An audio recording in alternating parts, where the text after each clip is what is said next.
Hi everybody, I have here my 2020 Honda CRF125 FB. That's the big wheel model. Now I got this bike for some of my smaller family members and friends who are interested in coming out riding with me. I've had the bike now for a couple months, put it through its paces, and I thought now would be a good time to put together my top 10 list of things that I like and dislike about this trail bike from Honda. Let's take a look.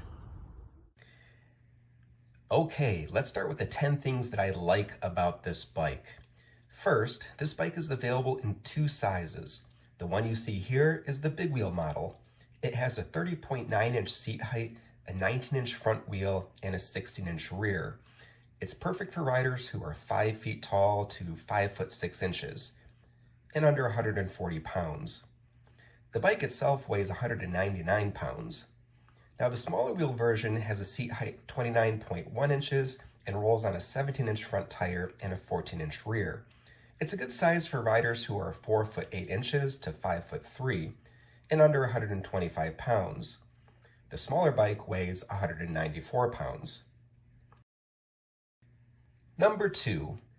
This bike has 9 horsepower, which is about perfect for who this bike is marketed for, namely smaller and new riders. 9 horsepower provides plenty of power to have fun with in a safe and easy and controlled way. Number 3.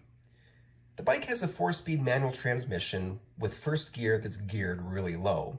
This extra low first gear makes it easy to get the bike moving without stalling and allows the rider to keep the bike moving at extremely slow speeds without stalling out. The remaining 3 gears are taller and allow you to get the bike up to 40 to maybe 44 miles per hour depending on the conditions. Number 4, the bike is fuel injected. No more carburetor cleaning, rebuilding, and tuning. The fuel injection system makes this bike easy to start and allows for smooth operation. Number 5, this bike has electric start. Just turn the key, push a few buttons, and you're on your way. Number 6, the bike has a key. This is a nice added convenience.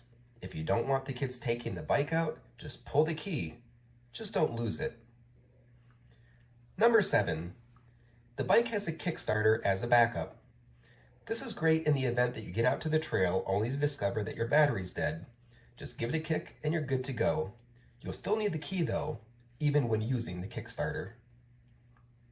Number 8, the exhaust comes from the factory with a spark arrestor, making it trail legal. Also, the factory exhaust has a deep, throaty exhaust note that I would describe as more of a bark than a buzz.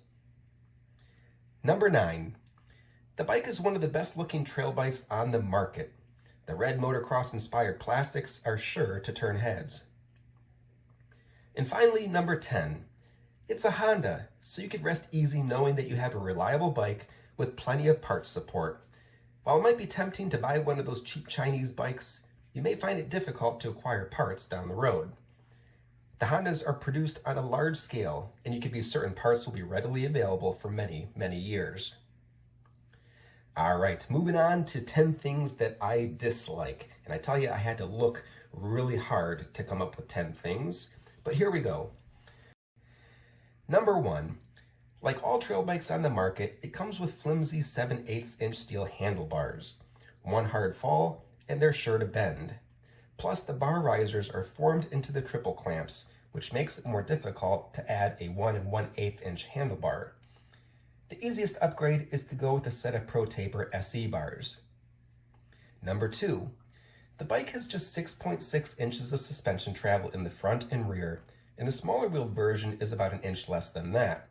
As such, there'll be a limit to the size of jumps you could tackle with this bike.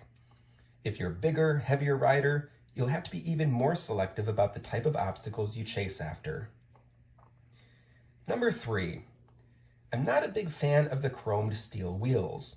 In my opinion, they just look old. All the new motocross bikes have black wheels or colored anodized aluminum wheels. I think this bike would have looked much better with black wheels or at least polished aluminum. Number 4, what's up with the short kickstand? The bike leans over way too much, putting too much weight on the kickstand. If you try to stand this bike up on any soft ground, the kickstand will just mush into the ground and your bike will fall over under all that weight. Number 5, the bike still has drum brakes in the rear. They work, but it's just an old design and doesn't look all that cool. Number 6, the round muffler looks like somebody took a Pringles can, painted it black, and stuck it on as a muffler. I would have liked to see Honda go with an oval design, maybe paint it bright silver, and give it a more modern look. Number 7, the bike is heavy for its size. At nearly 200 pounds, it's just a lot of weight for a small rider to deal with if the bike falls on its side. On the other hand though, most of the bike's weight sits low in the frame, so the bike feels quite stable when it's rolling along the trails. Number 8, the engine surface is a bit rough and shows many artifacts from the casting. In contrast, take a look at what Yamaha did with their engine on the TTR 230.